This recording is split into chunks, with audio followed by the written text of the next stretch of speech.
Halo, assalamualaikum. Welcome to Service Channel.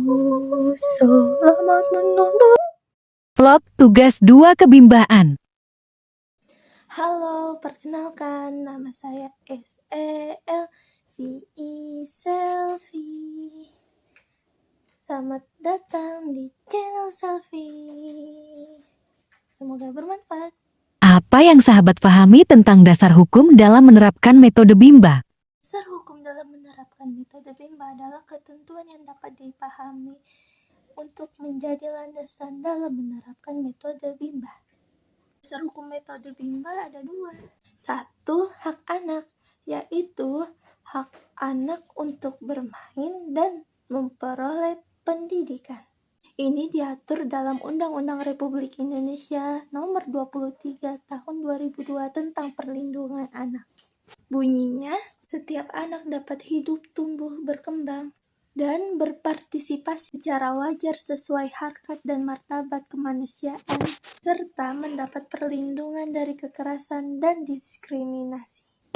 2. Teori belajar dalam psikologi pendidikan. Teori ini diadopsi dari teori behavioristik yang digagas oleh Edward Lee Thorndike pada tahun 1930, yaitu It's Our Bone Theory. Hukum belajar yang ditemukan ada 3. Yang pertama, the law of effect, hukum sebab akibat. Contohnya, ada anak kecil yang sangat tidak ingin belajar. Kita harus cari tahu sebab dia tidak ingin belajar karena apa. Dan akibatnya apa kalau semakin hari semakin sulit belajar. Yang kedua, the law of exercise, hukum latihan, yang artinya kita harus membimbing seorang anak untuk terus belajar agar terampil, dan hal ini dapat dilatih secara berulang. Yang ketiga, hukum kesiapan atau the law of readiness. Saat seseorang anak sudah siap atau mampu dalam melakukan sesuatu, berarti kita harus terus mendukung anak tersebut agar semakin tumbuh minat belajarnya dan semakin mantap. Apa yang dimaksud bermain sambil belajar? Main sambil belajar adalah kegiatan yang sepenuhnya bermain. Tunggu dulu, permainannya itu permainan yang konstruktif atau bertahap dan edukatif. Seperti menggunakan lagu Bimba, bahasa Bimba, dan modul Bimba. Jelaskan mengenai metode Bimba. Metode Bimba ada 3. 1. Fun learning. 2. Small step system. 3. Individual system.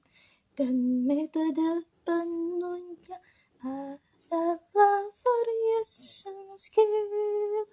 Metode Bimba ini adalah proses belajar yang berpusat pada anak sebagai subjek dan dilakukan dengan cara yang menyenangkan secara bertahap. Dan pengajar harus mampu memvariasikan dalam proses mengajarnya agar anak tidak bosan. Bagaimana hubungan antara fun learning dengan bahagia?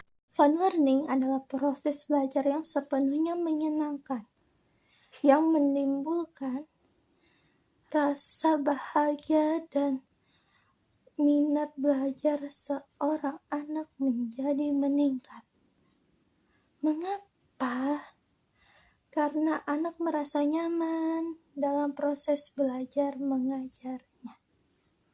Belajar jadi hal yang menyenangkan dan tidak lagi menakutkan.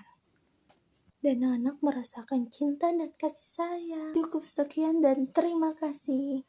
Salam Bimba, tetap semangat dan terus belajar. Sampai jumpa lagi di vlog-vlog lainnya. Dadah.